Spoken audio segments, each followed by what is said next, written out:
काल्पनिक बातों पर नहीं हो सकती। अगर आधार है, प्रमाण है तो सामने रखिए। किसी भी टीवी एंकर की हैसियत नहीं है, औकात नहीं है। आधार है, प्रमाण है तो सामने रखिए। चीन भारत की सीमा में घुसा है, उसके लिए आप देश के प्रधानमंत्री को जिम्मेदार ठहराते हुए सवाल पूछिए। रोहित सरदाना, मैं आपको ये चुनौती देता हूं। अगर ये पत्रकारिता है तो माफ करिएगा, मैं ऐसे लोगों को पत्रकार नहीं मानता। ऐसे लोगों को मैं सिर्फ और सिर्फ देशद्रोही कहता हूं। इसके अलावा मेरे पास कोई दूसरे शब्द नहीं है।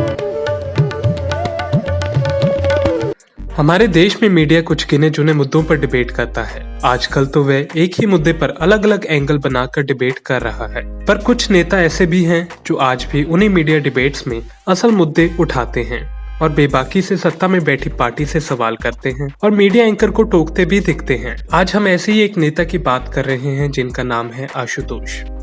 आज हम उनकी डिबेट्स का जिक्र करेंगे जिनमें वे मीडिया को टोकते दिखाई दे रहे हैं। आज तक पर कांग्रेस के मुद्दे पर डिबेट में फ्रीडम ऑफ स्पीच का जिक्र हुआ। एंकर अंजना ने आशुतोष से इस पर सवाल किए। जब आशुतोष ने अपने जवाब में मीडिया की आजादी को लेकर टिप्पणी की, तब अंजना परेशान दिखाई दी और सवाल करने लगी, जिस पर आशुतोष ने अंजना के सवाल को करारा जवाब दिया। तो जी, आप तो हमेशा से ये कहते रहे और न जाने कितनी बहस इस पर हम दोनों के बीच में ही हो गई है कि अभिव्यक्ति की आजादी नहीं है देश में। लोगों को सवाल पूछने में, बोलने में डर लग रहा है। क्योंकि आज की तारीख में जो बड़े बड़े मीडिया हाउसेस है, उनके ओनर्स डरे हुए हैं, वहां बैठे हुए संपादक डरे हुए हैं, वहां बैठे हुए एंकर्स डरे हुए हैं, क्योंकि उनको अपनी नौकरी का खतरा है, किसी को अपनी कंपनी बंद होने का खतरा है, किसी को अपनी नौकरी से निकाल दिए जाने का खतरा है। कुछ लोग हैं जो बोल रहे हैं, अभी भी कुछ लोग हैं जो बोलते हैं, और वो हिम्मत से बोलते हैं। कब तक बोलेंगे भगवान। ये जो तमाम मीडिया हाउसेस की आप बात कर रहे हैं, ये आपके कल्पना के पंख हैं या आपके पास इसका प्रमाण है? जो सवाल आप मुझसे पूछ रहे हैं, ये सवाल तो आपको खुद अपने आप से पूछना चाहिए था। काल्पनिक बातों पर नहीं हो सकती। अगर आधार है, प्रमाण है तो सामने रखिए। किसी भी टीवी एंकर की हैसियत नहीं है, औकात नहीं है। आधार है, प्रमाण है तो सामने रखिए। आज आप टीवी पे बैठे हैं, सुन लीजिए मेरी बात। आज आप टीवी पे बैठे हैं, खूब है, और हम लोगों ने सवाल पूछे हैं। एनडीटीवी पर सुशांत केस में मीडिया ट्रायल पर डिबेट हुई। इस डिबेट में न्यूज नेशन के पत्रकार दीपक चौरसिया भी डिबेट में मौजूद थे। एंकर ने आशुतोष से मीडिया ट्रायल को लेकर सवाल किया। आशुतोष ने मीडिया पर कुछ इल्जाम लगाए, जिस पर दीपक चौरसिया भड़क उठे और दोनों के बीच बहस शुरू हो गई। 45 दिन लगातार और 70% टीवी कवरेज। मतलब मजाक हो रहा है क्या इस देश के अंदर? क्या हमने कभी पत्रकारिता नहीं की? क्या बाकी लोगों ने पत्रकारिता नहीं किया है क्या? और इनको मालूम क्या है? सेक्युलर जर्नलिज्म आ गया यहाँ पे। महाराष्ट्र सरकार डिफेंड भी होने लगी। महाराष्ट्र सरकार डिफेंड भी होने लगी। सिर्फ ये महाराष्ट्र सरकार डिफेंड भी होने लगी। पत्रकार इस देश लोग महाराष्ट्र सरकार को डिफेंड भी कर रहे हैं, जिसने कि सरकार कैसे अपनी जमीन गंवा दी, इस पर बहस नहीं होनी चाहिए। इस देश के अंदर सुप्रीम कोर्ट पे किस तरीके से हो रहा है मामला, जुडिशरी पर किस तरीके के दबाव पड़ रहे हैं, उस पर बहस नहीं होनी चाहिए। प्रशांत भूषण का मसला, उस पर बहस नहीं होनी चाहिए। बहस क्या होनी चाहिए कि पड़ोसी का कहीं पहरेदार मिल जाए, कहीं कोई गार्ड मिल जाए, कहीं कोई कुक मिल जाए, आप उसके आधार पर आप भी तो इन सबके बारे में लिखते रहते हैं ना। बहस तो हो रही है, हिंदी में बहस हो रही है। अगर ये पत्रकारिता है तो माफ करिएगा, मैं ऐसे लोगों को पत्रकार नहीं मानता।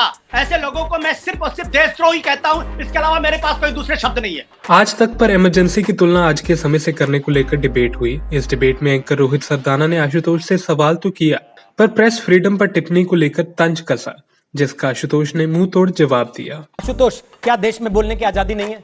आप अक्सर ये बात लिखते हैं, तो आज बोल के बताइए कि बोलने की आजादी नहीं है।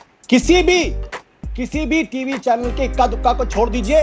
ऐसी कोई हिम्मत नहीं, ऐसी कोई हैसियत नहीं जो देश के प्रधानमंत्री, मतलब जब आप अन्ना का प्रचार कर रहे थे टीवी पे बैठ के, टीवी में काम करते हुए, तब स्वतंत्र था मीडिया।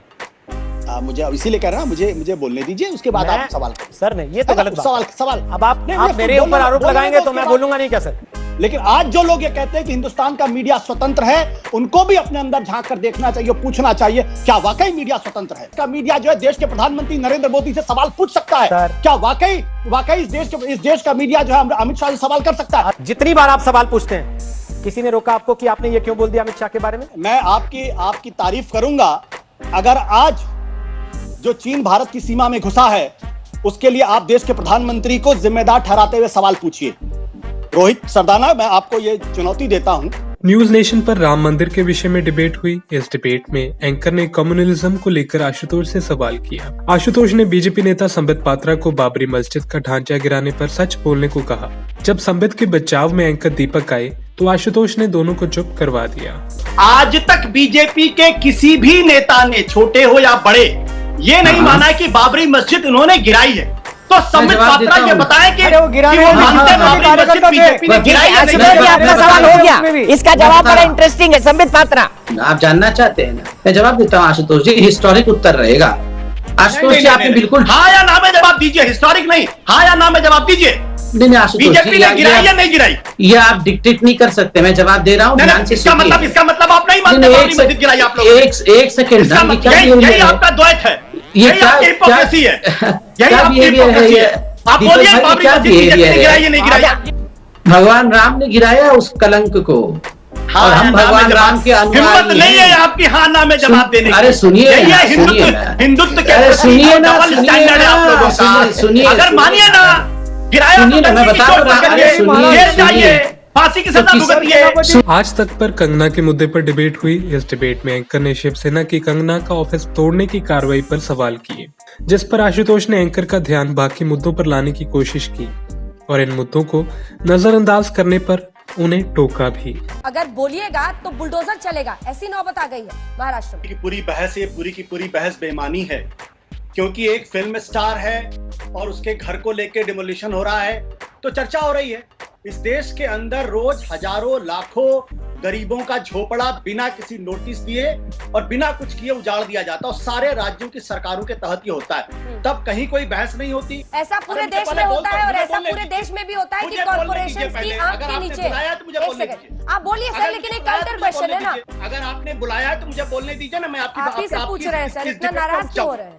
नहीं, मैं उठ जाऊंगा क्योंकि आप मुझे बोलने नहीं दे रही। आप सरकार को डिफेंड करना मत दीजिए सर, जवाब दीजिए। आप बीजेपी को डिफेंड कर रहे हैं, आप डिफेंड करिए। आप धमकी मत दीजिए, जवाब दीजिए। मैंने बुनियादी सवाल उठा दिया है। आप धमकी मत दीजिए, जवाब। एक फिल्म स्टार जो अनऑथराइज्ड कंस्ट्रक्शन करता है, जिसको 2018 का नोटिस मिला हुआ है, उसके मकान में बुलडोजर चलता है, तो सारे मीडिया में बीजेपी तमाम लोग आके उसको डिफेंड करते हैं। आशुतोष पहले खुद भी पत्रकार रह चुके हैं, बाद में उन्होंने पॉलिटिक्स ज्वाइन की।